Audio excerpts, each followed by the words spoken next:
Hello, and welcome to Aviation 101 with Laura. I had some requests to talk about what is on a dispatch release and what they look like. And so let's start talking about that by looking at 121.687. And this lists the 6 requirements for what's on your dispatch release. We have the identification number. We've got some other information about the trip. Notice we have a list of airports, and we also include fuel, of course, plus weather reports. Weather reports don't necessarily have to be listed on the release, but they need to be attached, is what it actually says in 121.687. So let's take a look at a sample. I have blurred out all the things that could have been identifiable about this aircraft and this dispatch release. This is for a domestic type of operation. If you don't know what domestic flag supplemental is, I've got a video about defining all that. I'll link it in the video description. But on this one, we have all the areas highlighted. So number 1, I've got my identification number of the aircraft. It's shown right here at the top there. We have the trip number or the flight number. Okay, so there we have the flight number given there in the corner.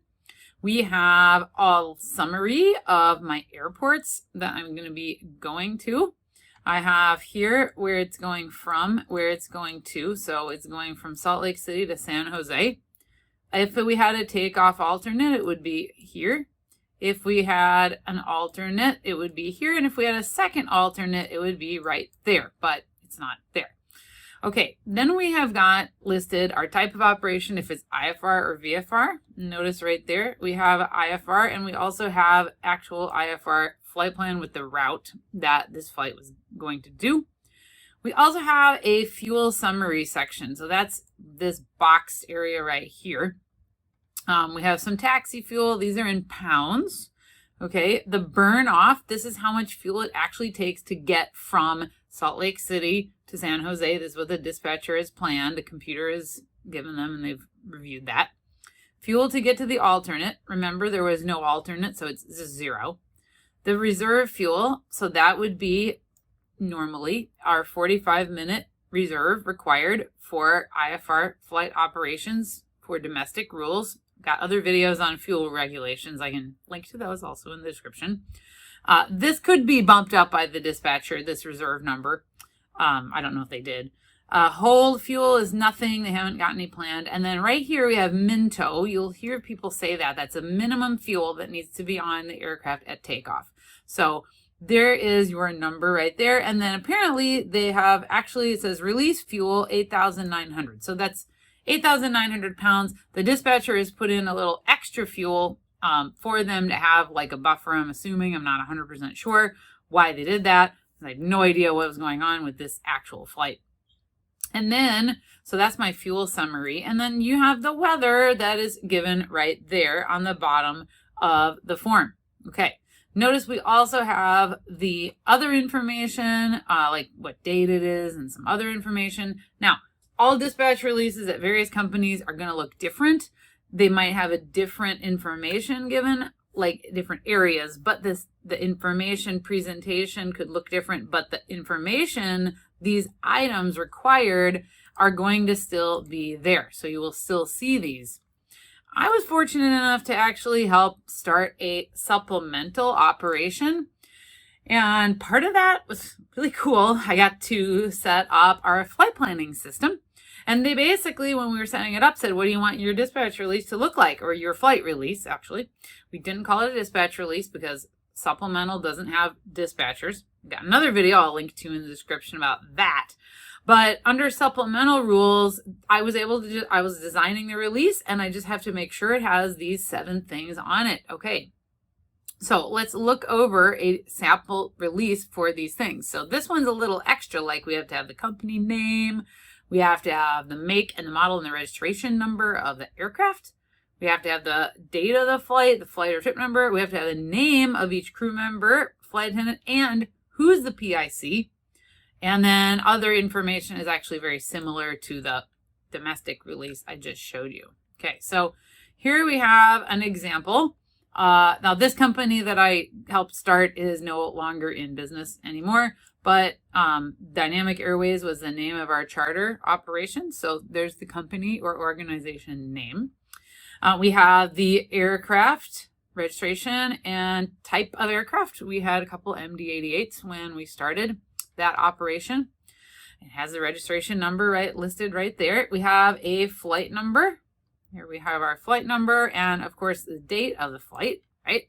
We've got the name of each crew member. Okay, that's actually coming on the next page, so we'll come back to that. Let's talk about the airports. So here was my from Myrtle Beach to Pittsburgh. We did a lot of flying for people who like to go on vacation in Myrtle Beach. And then we had our alternate section. Again, like the other release, it's just different presentation. No takeoff alternate was required that day. Now we just put nil because that meant it wasn't just not working. That meant the dispatcher did not pick a takeoff alternate. We have an alternate. I can't even remember where ABE is. I'm sure somebody will comment where that is. I totally forgot to look that up. And no second alternate was required. Okay, so we've got that on there. So we've got all my airports listed. All right, and then we will get here into a second, the fuel supply. The type of operation right here, IFR or VFR, so it's listed right there, okay? Up here, we had a section for our entire ATC filed flight plan. This is ICAO formatting. It is old. I was starting this company, it was in 2010. So don't get too hung up on the codes at the end here because at the end of all the remarks and things, ICAO changed the filing for this. So yeah, it's changed from then, so let's not worry about that. We also had a whole header on the top. Clearly, we did designate who was pilot in command right there at the top. And then if the dispatcher wanted to include remarks, they would show up right at the top. We designed it that way so that the crew would see that. And if it said call dispatcher, then we could easily see that information. And once again, you see all the same things right here are at the top. Like I just mentioned, all these are requirements. Okay, so let's look at page 2 because there's some more on here. We said that we had to have the names of the crew. So I cut off the flight attendant names as you guys didn't need to see that. These other names I changed, but here was where we had who was our flight follower, me. We have our pilot in command and we have the first officer. So clearly someone's designated the pilot in command. And then there was a whole spiel about what was the pilot in command agreeing to. Basically, I am going to do certain things. I am going to be in compliance with all these things. And then some other information about special airports, which maybe I should do a video about special airports. I don't know if you guys would like to hear about that. Let's look at the top because this fuel summary is another area that I focused a lot of my time when we were setting up this dispatch release system. So at the top, we can see that we have, actually, can't zoom and mark on stuff. So we have our destination. This is an MD-80. Okay, so this is a different aircraft as the previous dispatch release we looked at. So it burns a lot more fuel.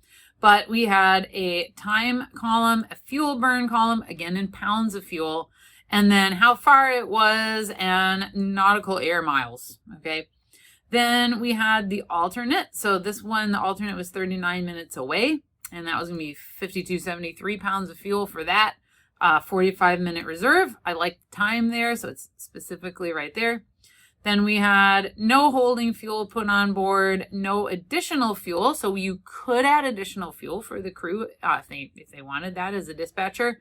And then this line is basically the equivalent of the Minto, where the crew is going to, before they add their power for takeoff, they're going to make sure they have 21,390 pounds on board. The dispatcher said, you need this. So we make sure we have that amount of fuel on board. We had put on an extra, I don't know why on this release, 54 minutes of fuel. So that's another 6,410. That we called extra. And the reason is it's not required to be on board. It's not regulatory required. The dispatcher planned with some extra fuel. We also planned 200 pounds of taxi fuel, which gave them a total amount of fuel on the ramp of 28,000 pounds. Now, again, what they're looking for at takeoff is this minimum takeoff fuel. So in this example is 21,390. Regulatory, that's what they needed to have on board at takeoff. But this dispatcher had planned extra fuel for whatever reason. Perhaps it was cheaper to get some more fuel at the departure airport. And then lastly, we have fuel on arrival at destination number. So this just tells the crew, okay, when we get to Pittsburgh, we're going to have 17,029, and that would be because my dispatcher actually planned some extra fuel, we planned some reserve, and we planned alternate fuel. And if you added all those numbers up, there's way too much red markings on here.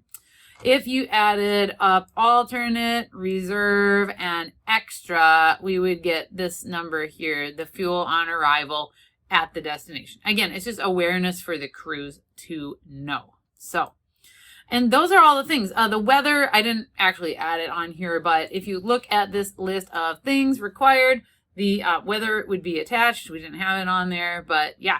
So that covers a supplemental type of flight operations, and that's a release. Again, it's going to look different at different companies, but if you got the basics, you can look at a company's release and kind of decode it yourself, kind of just look through.